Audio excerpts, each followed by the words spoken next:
नमस्कार। बीते वर्ष 2023 में प्रयागराज के माफिया डॉन अतीक अहमद, उसके शूटर बेटे अशद और भाई अशरफ का अंत देखकर देश के तमाम तुर्रम खां माफिया घर बाहर और जेलों में बंद रहकर भी कांप रहे हैं। अतीक, अशरफ और असद के अंत ने इन माफियाओं का दिल दहला दिया है। अब अतीक जैशों की हनक खत्म करके उन्हें मिट्टी में मिलाने की जिद पर अड़े मुख्यमंत्री योगी आदित्यनाथ ने बाकी बचे माफियाओं की एक ब्लैक लिस्ट पुलिस ने बनवा डाली है। इस काली सूची में अपना नाम दर्ज देख माफियाओं की नींद उड़ गई थी। सबको डर सता रहा है कि अतीक, अशरफ और असद खान के बाद लिस्ट में दर्ज माफियाओं में से अगला नंबर किसका।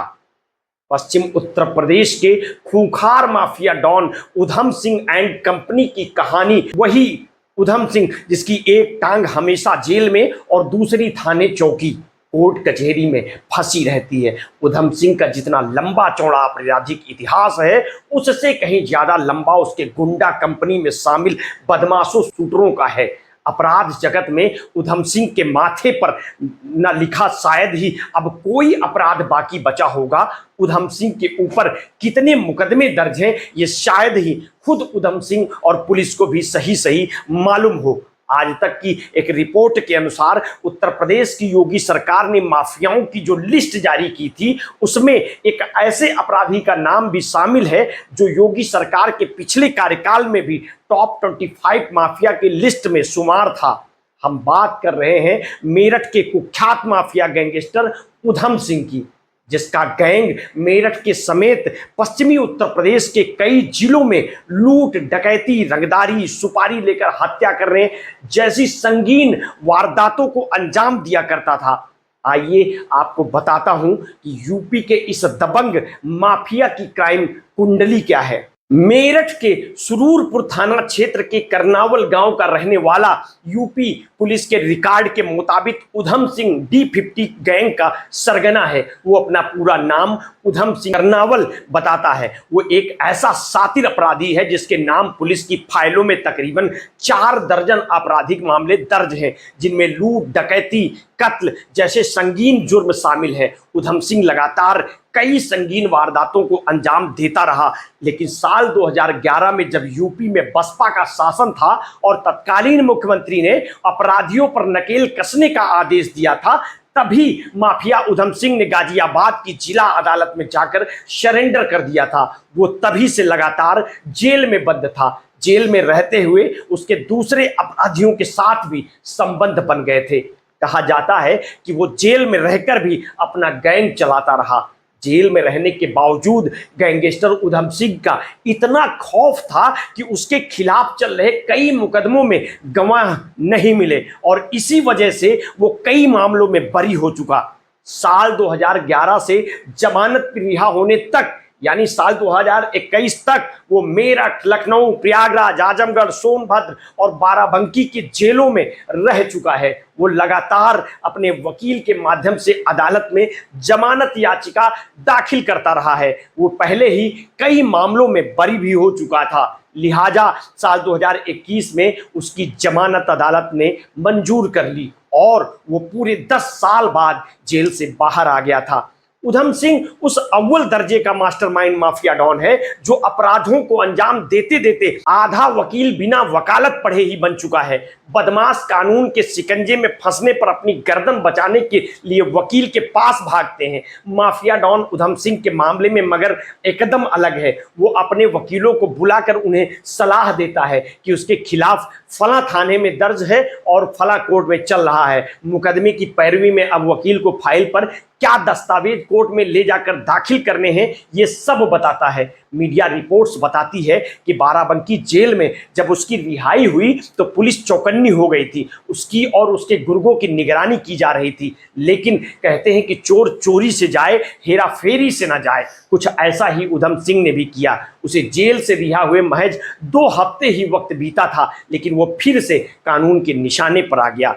कुख्यात उधम सिंह ने 19 जुलाई 2021 को एक सरकारी बैंक के पूरे स्टाफ को अपने घर बुलाकर 30 लोगों को जबरन लोन देने के लिए कहा था और जब बैंक अधिकारियों ने उसे लोन देने से इनकार किया तो उसने पूरे बैंक स्टाफ को जान से मारने की धमकी दे डाली थी। बैंक के अधिकारी और कर्मचारी उसकी करतूत से इतना डर गए थे कि उन्होंने बैंक आना ही बंद कर दिया था। ये मामला पुलिस तक जा पहुंचा और फिर 23 जुलाई 2021 को पुलिस की एक डीएसपी के नेतृत्व में उधम सिंह के घर पहुंची और उसे गिरफ्तार कर लिया। उसके खिलाफ बैंक मैनेजर ने मुकदमा दर्ज कराया था। बाद में उस बैंक के स्टाफ को भी सुरक्षा मुहैया कराई गई थी। एक बैंक के पूरे स्टाफ को जान से मारने की धमकी देने का मामला उधम सिंह को काफी महंगा पड़ा। इस कांड के बाद उसे गिरफ्तार कर जेल भेजा ही गया। साथ ही इसके खिलाफ मेरठ पुलिस ने रासुका की कार्रवाई कर डाली। 10 साल जेल में बिताने के बाद भी वो महज 2 हफ्ते जेल से बाहर रहा और इसके बाद अपनी करतूत के चलते वो फिर जेल चला गया। फिलहाल उसे यूपी की जेल में ही बंद किया गया है। टीवी 9 की रिपोर्ट के अनुसार उधम सिंह और उसके गिरोह में शामिल तमाम बदमाशों के ऊपर गैंगस्टर एक्ट तो लगा हुआ ही है, बाकी बैंक कर्मी से रंगदारी, अपहरण, लूट, डकैती, कॉन्ट्रैक्ट किलिंग जैसे कई मामले उधम सिंह और उसके पूरे गैंग पर दर्ज है। जब से पश्चिमी उत्तर प्रदेश के गैंगस्टर माफिया सुंदर भाटी ने पूर्वांचल का रुख किया, तभी से पश्चिमी उत्तर प्रदेश में इसी उधम सिंह एंड कंपनी का क्राइम की दुनिया में सिक्का चल रहा है। अगर ये कहें तो अनुचित नहीं होगा कि मेरठ जिले में तो जो भी पुलिस का आला अधिकारी ज्वाइन करता है वो सबसे पहले इसी उधम सिंह की क्राइम कुंडली वाली फाइल पढ़ने को व्याकुल रहता है। गंभीर बात यह है कि बीते 2 दशक में ऐसा कोई पुलिस अफसर मेरठ में नहीं पहुंचा जिसकी हिम्मत उधम सिंह की मिट्टी में मिला देने की हुई हो। सब आईपीएस आए ज्वाइन वाले दिन या उसके 2-4 दिन बाद उधम सिंह की क्राइम कुंडली पढ़ी और उसके बाद अपनी पोस्टिंग सही सलामत काट कर नई जगह की तैनाती पर रवाना हो गए। यही वजह है कि योगी आदित्यनाथ की उस चेतावनी से पुलिस अधिकारी हड़बड़ाए कि ऐसे माफिया को मिट्टी में मिला दिया जाएगा। इसी के बाद सूची में उधम सिंह को भी नामजद कर लिया गया। इस बात साल 2021 की है जब मेरठ एसएसपी हुआ करते थे प्रभाकर चौधरी गिरफ्तार करके उधम सिंह को जब जेल में डाला तो वहां भी उसने आतंक फैलाना शुरू कर दिया, जिसके चलते उसकी जेल तक बदलने के लिए पैरवी की गई थी। अगस्त 2021 में इसे मेरठ जेल से निकाल कर दूर मौजूद उन्नाव की जेल में ले जाकर ठूंस दिया गया था ताकि उधम सिंह हनक कम हो सके। करनावल सरूरपुर का मूल निवासी ऐसा खतरनाक माफिया डॉन उधम सिंह 10 साल बाद जब जेल से बाहर निकला तो वो अपने पुराने ढर्रे पर ही चलने लगा।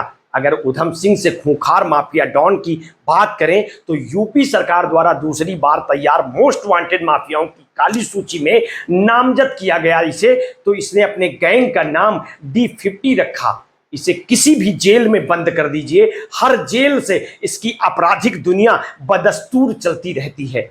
पुलिस के मुताबिक इस गैंग के चार्ट में जिन 19 बदमाशों का नाम पुलिस के पास मौजूद है उसमें इसकी बीबी गीतांजलि का नाम भी शामिल है। इसके अलावा सुशील फौजी, सुमित जाट, मनीष अन्ना और आशु चट्टा साल 2021 में ही इसके गैंग में शामिल हुए बताए जाते हैं। बदमाश आशु चट्टा एक हत्याकांड में सजा याफ्ता मुजरिम है। आशु चट्टा सुमित जाट पर आरोप है कि इन दोनों ने कृषि विश्वविद्यालय के वेटरनरी कॉलेज के डीन के ऊपर 5 लाख रुपए किसी पार्टी से लेकर जानलेवा हमला किया था।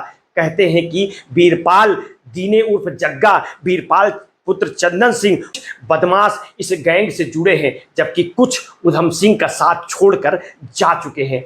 मिलते हैं किसी नेक्स्ट अपराधी की स्टोरी के साथ। आपने अगर अभी तक हमारे इस चैनल को सब्सक्राइब नहीं किया है तो कर लीजिए, बेल आइकन दबाना ना भूलिए। अपने स्वास्थ्य के प्रति सचेत रहिए, सजग रहिए, अपना ध्यान रखिए। बहुत बहुत धन्यवाद। साधुवाद।